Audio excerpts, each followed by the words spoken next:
اعوذ باللہ من الشیطان الرجیم بسم اللہ الرحمن الرحیم نحمدہ و نصلی علی رسولہ الکریم وعلی اہل بیتہ الطیبین الطاہرین اما بعد۔ معزز ناظرین السلام علیکم ورحمۃ اللہ وبرکاتہ۔ پروگرام سخن میں ایک بار پھر آپ کا میزبان اطہر کاظمی آپ کا خیر مقدم کرتا ہے۔ ناظرین اکرام، ماہ مبارک رمضان میں جس طریقے سے خداوند عالم نے ایک روزہ دار کو اپنا مہمان قرار دیا گیا ہے، اور رمضان مبارک کی تجلیاں اور اس کی برکتوں کے بارے میں بہت ساری احادیث بھی ہیں۔ ناظرین اکرام، جب لیکن ہم بات کرتے ہیں شب قدر کی بارے میں تو ہمیں قرآن ہی سہارا دیتا ہے، اور وہ کہتا ہے وما ادراک ما لیلۃ القدر، تم کیا جانو کہ شب قدر یعنی لیلۃ القدر کیا ہے۔ اسی موضوع پر گفتگو کرنے کے لیے ہمارے ساتھ اسٹوڈیو میں اس وقت موجود ہیں حجت الاسلام والمسلمین علی جناب مولانا سید علی ہاشم عابدی صاحب قبلہ، اور آج ہم اس ماہ مبارک رمضان میں خاص طور سے شب قدر کے بارے میں ہم گفتگو کریں گے۔ 23 ماہ مبارک رمضان جس کی عظیم فضیلتیں ہیں، اور اس دن بہت سارے اعمال بھی ہمارے لیے کچھ سنت مؤکدہ کے طور پر اور سنت بھی ہیں، تو ہم اس پر تفصیل سے بات کریں گے۔ آئیے استقبال کرتے ہیں مولانا کا اور اس پروگرام کا آغاز کرتے ہیں۔ السلام علیکم۔ علیکم السلام ورحمۃ اللہ۔ بہت بہت خیر مقدم ہے، اور آج اس پروگرام کے حوالے سے ہم جو بات کرنے جا رہے ہیں،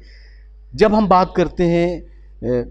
شب قدر کی، تو شب قدر کی فضیلت کیا ہے، کیا اہمیت ہے اس کی، اور اس ماہ مبارک رمضان سے اگر ہم اس کو جوڑ کے دیکھیں تو اس کو اس کا پیغام کیسے پہنچا سکتے ہیں؟ اعوذ باللہ من الشیطان الرجیم بسم اللہ الرحمن الرحیم انا انزلناہ فی لیلۃ القدر وما ادراک ما لیلۃ القدر۔ شب قدر جس کی عظمت کو خود قرآن مجید میں اللہ تبارک و تعالیٰ نے بیان فرمایا، اور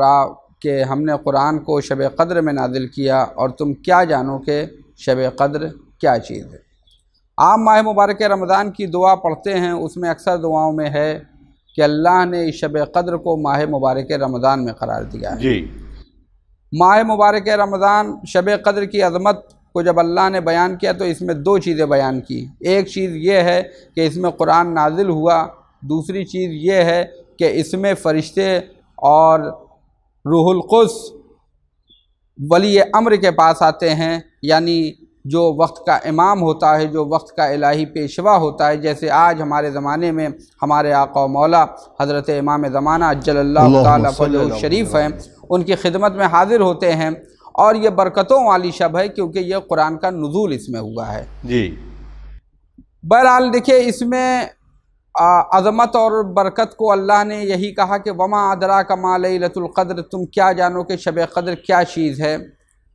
اور پھر جب معصوم سے پانچویں امام سے پوچھا گیا کہ مولا یہ بتائیے کہ شب قدر کو کیسے درک کیا جا سکتا ہے، تو حضرت امام محمد باقر علیہ السلام نے فرمایا کہ جس نے ہماری جد ماجدہ حضرت فاطمۃ الزہرا سلام اللہ علیہا کی معرفت حاصل کی، اس نے شب قدر کا ادراک کیا۔ یعنی شب قدر کا تعلق جہاں قرآن سے ہے، جہاں شب قدر کا تعلق امام زمان سے ہے، جہاں شب قدر کا تعلق مقدرات سے ہے، جہاں شب قدر کا تعلق اعمال سے ہے، وہیں شب قدر کا مین اور اہم تعلق صدیقہ طاہرہ حضرت فاطمۃ الزہرا سلام اللہ علیہ کی ذات گرامی سے ہے۔ جزاک اللہ، جزاک اللہ۔ آقا، اب یقیناً جب ہم بات کرتے ہیں صدیقہ طاہرہ شہزادی عالمیان کے بارے میں، تو ہر امام نے کہا کہ سب پر حجت ہیں ہماری جدہ۔ اب لیکن اس ماہ مبارک رمضان کی جو خاص ان شبوں کی جو فضیلت ہے، اس میں کس طریقے کے اعمال ہیں کہ جو ہمیں احادیث کے ذریعے یا معصومین نے ہمیں بتایا؟ دیکھیے، پہلی چیز کیا ہے کہ توجہ۔ جی، پہلی چیز یہ ہے کہ توجہ ہونی چاہیے کہ ہم کہاں ہیں، ہم کس کی بارگاہ میں ہیں۔ ماہ مبارک ہے، یہ شب قدر کی عظمت یہ ہے کہ ہم کہاں ہیں، کس کی بارگاہ میں ہیں، اللہ نے اس کو کیا عظمت دی ہے، معصومین کے نزدیک شب قدر کی کیا عظمت ہے۔ تو خود شہزادی کونین کے بارے میں ملتا ہے کہ شب قدر سے پہلے جناب شہزادی کونین اپنے بچوں کو دن میں سلا دیتی تھی کہ بچوں سو جاؤ، کیونکہ شب قدر میں تمہیں جاگنا ہے۔ کیا کہنے۔ اور روایت کہتی ہے کہ حضرت امام جعفر صادق علیہ السلام شدید بخار کے عالم میں بدن لرزہ باندام ہے، اور اپنے غلاموں کے ساتھ آپ مسجد میں آئے ہیں، اور آ کے بیٹھے ہوئے مسجد میں کہا کہ مولا یہ کیا ایسا طبیعت آپ کی ناساز ہے، اور اس کے باوجود مزید کہا یہ شب قدر ہے۔ جی، شب قدر کی عظمت یہ ہے کہ تمام بیماریوں کے باوجود، تمام پریشانیوں کے باوجود امام مسجد میں آ کے بیٹھے ہوئے ہیں تاکہ یہ شب مسجد میں گزاری جائے، کیونکہ المومن فی المسجد کالسمک فی الماء، مومن مسجد میں ایسے ہی ہے جیسے مچھلی پانی میں ہوتی ہے۔ بہرحال آج کے حالات کے اعتبار سے کہ جب عبادت خانے، تمام عبادت گاہیں بند ہیں، تو لہذا انسان کو جہاں پر بھی ممکن ہو، جہاں پر بھی گھر میں اپنی عبادت کرتا ہے، جو بھی جگہ اس کا مصلی ہو گھر میں، وہاں پر بیٹھے اور خاص اہتمام کرے، کیونکہ بہرحال اس وقت پوری دنیا اس وبا کا شکار ہے اور پوری دنیا تباہی کے دہانے پہ آ گئی ہے۔ لہذا بہتر موقع یہ ہے کہ انسان اس شب قدر میں اپنے مصلی پہ بیٹھے، جو گھر میں اس کا مصلی ہے، تنہائی میں بیٹھے اور اللہ کی بارگاہ میں اہل بیت کے وسیلے سے اس شب قدر میں دعا مانگے کہ پروردگار پوری بشریت کو نجات عطا فرمائے۔ جزاک اللہ، جزاک اللہ۔ آقا میں چاہوں گا کہ اس کو سلسلے وار، مثلا جیسے آج شب کے دور میں، یعنی آج 23 تاریخ ہے، اور اس شب میں اگر ہم بات کریں جس طریقے سے کہ پہلے، سب سے پہلے جیسے غسل کو بڑی فضیلت دی ہے، تو کیا غسل ہے اور سنت غسل کو کیسے کیا جائے، پھر اس کے بعد کون کون سی ایسی دعائیں ہیں کہ جو اس دیکھیں، پہلی چیز میں نے کہا توجہ، اور اس کے بعد دوسری چیز ہے غسل۔ جی، یہ غسل جو ہے نماز مغربین سے پہلے ہو کہ روایات میں ہے کہ انسان نماز مغربین کو غسل میں شب قدر کے غسل کے ساتھ پڑھے۔ پھر دوسری چیز ہے کہ شب داری، یعنی پوری رات جگنا ہے آپ کو، یعنی نماز صبح تک اس شب میں جگنا ہے۔ جب اس شب میں نماز صبح تک جگنا ہے تو جگنے کے بھی دو طرح کے ہوتے ہیں۔ آپ جگ رہے ہیں تو کیوں جگ رہے ہیں، کس لیے جگ رہے ہیں؟ جی، جیسے اصفہان کے ایک عالم دین کے پاس ایک گناہگار اور ظالم انسان آیا اور اس نے کہا کہ شب قدر ہے، میرا لیے کیا عمل بہتر ہے؟ انہوں نے فرمایا کہ جاؤ تم سو جاؤ، جی، جاؤ تم سو جاؤ۔ وہ گیا اور جا کے سو گیا۔ صبح اٹھا تو اس نے سوچا کہ سب سے کہا کہ تم لوگ مسجد میں بیٹھو، سب سے کہا تم اعمال کرو، مجھ سے کہا کہ جاؤ سو جاؤ، آخر وجہ کیا ہے؟ پھر بعد میں سوچیں گے، کہیں گے کہ عالم تھے، انہوں نے صحیح ہمیں ہدایت دی ہے۔ اگر میں رات بھر جگتا تو اس شب قدر میں سوائے 2-4 گناہ کے میں کچھ اور نہ کرتا، لہذا انہوں نے ہمیں گناہوں سے، لہذا آپ شب قدر میں کس لیے جگ رہے ہیں؟ وہی مسئلہ ہے کہ جب پوچھا گیا کسی عالم سے کہ یہ بتائیے کہ امام کو دیکھ رہا ہے، امام زمانہ کی زیارت کرنا کیسا ہے؟ تو کہا کہ معرفت کے ساتھ ہو اور اطاعت کے ساتھ ہو تو امام زمانہ کی زیارت افضل ہے، لیکن اگر ہمارے پاس معرفت نہیں ہے، ہمارے اندر وہ صلاحیت نہیں ہے، ہمارے اندر اطاعت کی صلاحیت نہیں ہے، تو شمر نے بھی اپنے امام زمانہ امام حسین علیہ السلام کو دیکھا، خونی نے بھی اپنے امام زمانہ امام حسین علیہ السلام کو دیکھا، لہذا یہاں پر شب داری ہے تو کس لیے شب داری ہے؟ پھر دوسری بات یہ ہے کہ یہ جو شب ہے یہ مہلت کی شب ہے۔ امام حسین علیہ السلام نے جو آخر وقت میں جو ایک مہلت مانگی تھی، اس چیز کا اگر آپ شب قدر میں بھی دیکھیں، شب عاشور کی جو مہلت مانگی تھی کہ ہمیں نماز سے اور تلاوت قرآن سے محبت ہے، انی احب الصلاۃ، یہ امام حسین علیہ السلام نے فرمایا کہ مجھے نماز سے محبت ہے، مجھے تلاوت قرآن سے محبت ہے، تو یہ شب قدر اگر وہ شب عاشور نہ ہوتی تو یہ شب قدر کی عظمتیں بھی نہ ہوتی، لیکن اس شب عاشور نے یہ پیغام دیا کہ بہرحال کہ یہ جو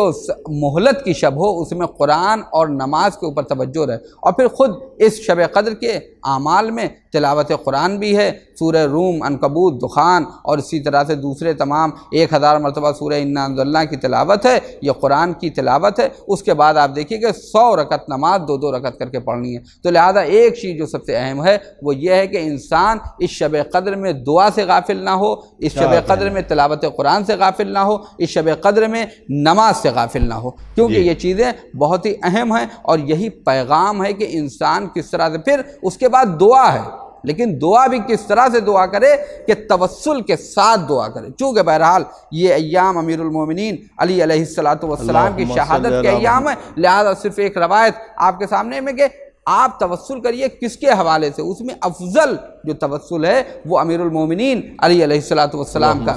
کہ بے شک جناب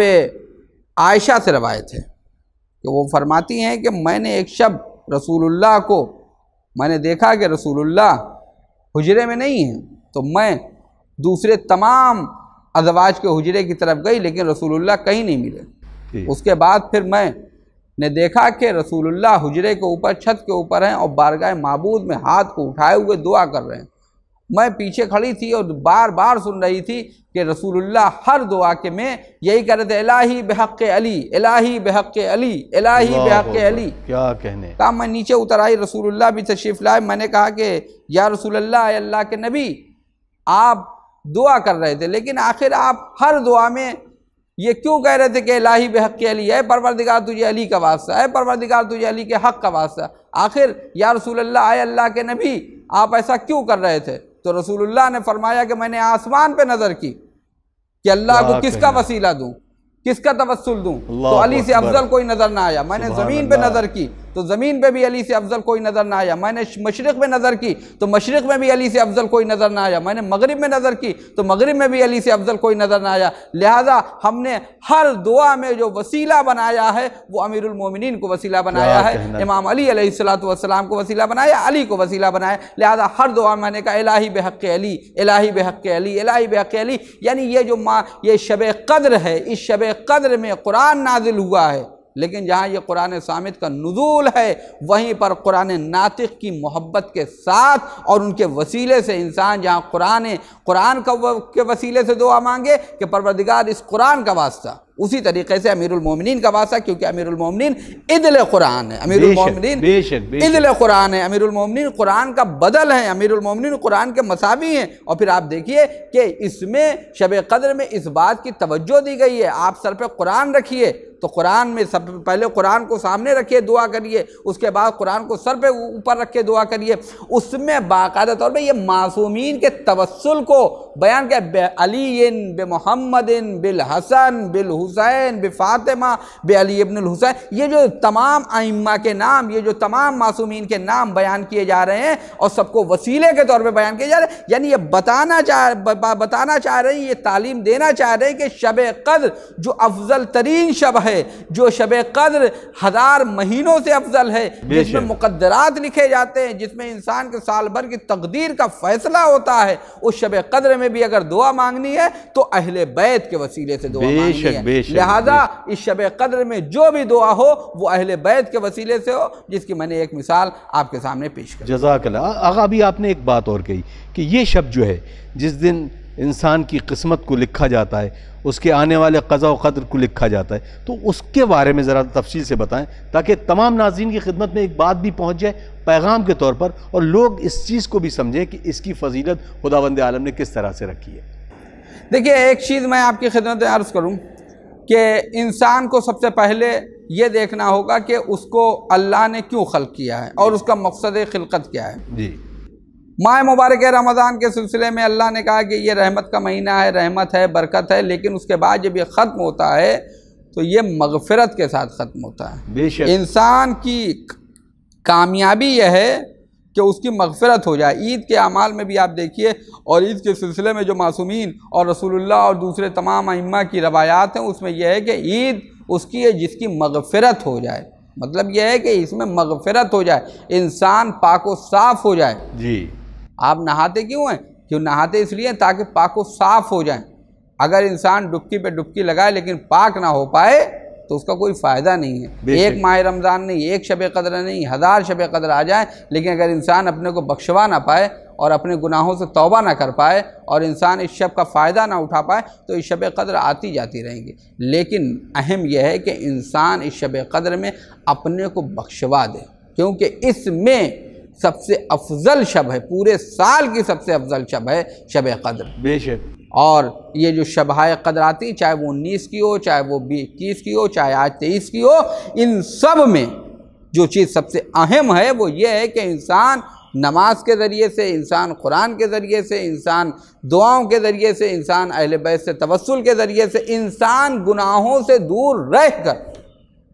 اللہ کی بارگاہ میں اپنے کو بخشوا دے۔ یہ سب سے پہلے مغفرت اپنی کرا لے۔ کیا کہنا۔ اور اس کے بعد جو دوسری چیز ہے کہ اللہ جب انسان اپنی مغفرت کرا لے گا، جو پاک و صاف ہو جائے گا، بالکل ماں کے بطن سے نکلا ہوا بچہ ہوگا، تو پھر اس کے بعد اللہ اس کا جو تقدیر ہوگی تو وہ بھی اسی معیار پہ ہوگی۔ لہذا یہ انسان کو چاہیے کہ اس میں جو اعمال ہیں اس کو انجام دے، تاکہ اس کا نتیجہ اور اس کی تقدیر بہتر سے بہتر لکھی جائے اور اس کا مقدر بھی بہتر سے بہتر۔ سبحان اللہ، جزاک اللہ خیرہ۔ آقا اب بات کرتے ہیں ہم قضاء عمری کی، جو خاص طور سے آج کی شب میں 23 کی شب میں جو پڑھی جاتی ہے،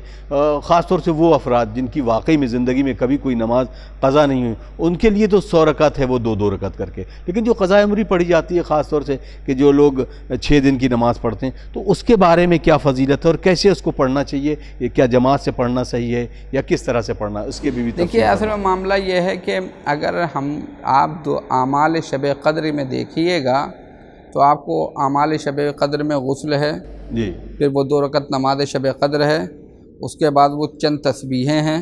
اور اس کے بعد پھر آپ دیکھیے کہ اس میں وہ قرآن والا عمل ہے، اور اس کے بعد اس میں معصومین سے توسل کرنا ہے۔ جی، قرآن والا عمل ہے، سامنے چہرے کے سامنے اور سر کے اوپر قرآن، اور اس کے بعد آپ دیکھیے تو سورہ روم، عنکبوت، دخان اور سورہ قدر کی تلاوت ہے 1000 مرتبہ، اور یہ سورہ ایک مرتبہ پڑھے جائیں گے جو اس سے پہلے میں نے بیان کیا۔ اس کے بعد اس میں دعائے جوشن کبیر ہے، دعائے جوشن صغیر ہے، یا اسی طریقے سے دوسرے تمام استغفار ہیں، یا امیر دعائے کمیل بھی ہے؟ دعائے کمیل نہیں ہے۔ اگر شب جمعہ ہے تو پھر آپ دعائے کمیل بھی پڑھیے، لیکن دعائے جوشن کبیر کے بارے میں زیادہ تاکید کی گئی ہے علماء کا وسیلہ۔ یہ جہاں تک قضاء عمری کی بات کر رہے ہیں یہ نہیں ہے، بلکہ اصل وہ ہے کہ 100 رکعت نماز ہے جو 2 رکعت کر کے پڑھی جائے گی، جو کہ مستحب ہے۔ ہمارے بزرگان نے اس لیے تاکہ لوگ رات بھر شب بیداری بھی کریں، رات بھر لوگ نماز سے بھی رہیں، لہذا انہوں نے کہا کہ بھائی یہ ایک چیز ہو کہ کم از کم لوگ اپنی 6 دن کی نماز اگر مستحب نہیں پڑھ سکتے تو کم از کم واجب اپنی 6 دن کی قضاء عمری ادا کر دیں۔ اس کا یہ قطعاً مطلب نہیں ہے کہ اگر آپ نے 6 دن کی نماز پڑھ لی تو آپ کی جتنی پچھلی نماز قضا ہیں سب ادا ہو گئی ہیں، بلکہ یہ ہے کہ بہرحال آپ جو اہم اعمال ہیں اسے انجام دیجیے، اور اگر آپ یہ شب قدر میں قضاء عمری بھی پڑھ رہے ہیں تو بہرحال آپ نماز پڑھ رہے ہیں، اس کا ثواب ہے، اپنے حق کو ادا کر رہے ہیں، اس میں اللہ سے توبہ کر رہے ہیں، وہ ہے۔ لیکن جو مین ہے وہ یہ ہے کہ آپ ایک مسجد میں ایک جگہ رہیے۔ بہرحال آپ تو کرونا وبا ہے، ہر آدمی اپنے اپنے گھر میں ہے، لیکن بہرحال یہ نہیں ہے کہ آپ نے ایک مسجد میں ایک دن کی نماز پڑھی، دوسری مسجد میں دوسرے دن کی، تیسری مسجد، یہ پورے رات جو گھومنے کا سلسلہ ہو جاتا ہے، اس سب کی اصلاً کہیں سے کوئی اجازت نہیں ہے، اور نہ ہی یہ کہ آپ پوری شب میں اعمال زیادہ کریے، مسجد میں رہیے، یعنی اعمال بہرحال اس وقت نہیں مسجد میں ممکن ہے، لیکن آپ مسجد میں رہیے، اپنے مصلی پہ رہیے، لیکن یہ نہیں ہے کہ آپ اس کو گھومنے کی شب نہیں ہے کہ آج یہ مسجدوں میں، مساجد اللہ کے گھر ہیں، وہاں جانا، ہر مسجد میں جہاں جہاں انسان نماز پڑھے گا وہاں کی مسجد، وہاں کی جہاں نماز پڑھے گا وہ روز قیامت اس کے حق میں گواہی دیں گی، لیکن اس سب کے لیے آپ الگ سے کوئی شب رکھ لیجئے، کوئی دن الگ سے رکھ لیجئے۔ شب قدر میں زیادہ کوشش یہ کریے کہ آپ ایک جگہ بیٹھ کر اور پوری شب آپ کی اعمال میں، دعا میں، استغفار میں گزرے، اللہ کی بارگاہ میں استغفار، توبے کی خصوصاً آج جو کرونا وبا چل رہی ہے، اس کرونا وبا میں آپ دیکھیے کہ کیسی کیسی موتیں روزانہ آپ کو 2، 4، 5، 10 موتوں کا آپ کو مل جائے گا، کہ روزانہ کوئی نہ کوئی ہندو، مسلمان، سکھ، عیسائی، کوئی نہ کوئی دیکھیے آپ کیسی اہم شخصیتیں دنیا سے بار بار گزر رہی ہیں۔ لہذا ایسے موقع پر جو کہ مفید ہیں، اچھے برے سب، لہذا ایسے موقع پہ ضروری ہے کہ ہم اس شب میں زیادہ سے زیادہ دعا کریں، اور خصوصاً بشریت کے لیے دعا کریں۔ میں آپ کے سامنے عرض کروں کہ ایسا نہیں کہ صرف اپنے لیے دعا کرنا ہے، بلکہ روایات میں ہے کہ مثلا روز عرفہ 9 ذی الحجہ کو جناب امام کے صحابی ہیں کہ جو دعا کر رہے ہیں، جو رو کے دعا کر رہے ہیں، تو کسی نے پوچھا کہ یہ جو آپ دعا کر رہے ہیں اتنا گریا کر کے آخر آپ کو کیا چاہیے اللہ سے؟ تو انہوں نے کہا میں نے اپنے لیے اتنی دعا نہیں کی ہے، یہ میں دوسروں کے لیے دعا کر رہا تھا، انسانیت کے لیے بھی دعا کرنا اہم فریضے میں شامل ہے، دوسروں کے لیے دعا کرنا. جزاک اللہ. بالکل وقت اجازت نہیں دے رہا کیونکہ بالکل ہمارے ڈائریکٹر ہیں، انہوں نے ہمیں پورا وہ کر دیا کہ وقت بالکل تمام ہو گیا. بہت بہت شکریہ، آپ نے ہمیں وقت دیا. ناظرین آپ دیکھ رہے ہیں پروگرام سخن، اور کیونکہ یقیناً ہمیں وقت اجازت نہیں دے رہا، ہم آئیے مل کر سب اپنے وقت کے امام اسرار اجل اللہ تعالیٰ فرجہ شریف کی خدمت میں ایک دعا کرتے ہیں. اللہم اجل لولیک الفرج.